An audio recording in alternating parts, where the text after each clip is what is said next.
ராஜி தண்ணி தொளிக்கிறப்ப குமாரு வண்டியில வேணும்னுக்கே ராஜி தண்ணி தொளிக்கிற இடத்துக்கு வர்றாரு. பார்த்த உடனே கதிரு மேல இருந்து கீழே இறங்கி வந்து தண்ணிய பீச்சு அடிக்கிறாரு குமார் மேல. இப்ப 2 பேத்துக்கும் சண்டை வருது. இப்ப 2 பேரையும் தடுத்து குமார கூட்டிட்டு போறாங்க வீட்டுக்குள்ள.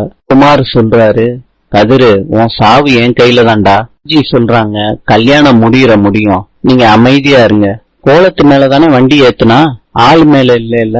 ராஜி, நான் என்ன விடுறது, நீ தான் விடணும், கைய விடு ராஜி. கோலத்தை கதிரு போடுறாரு. இப்ப மீனா சொல்றாங்க, பாசம் காதலா மாறிடுச்சா? கனடாவின் நாணயம் $. நாளை சந்திக்கலாம்.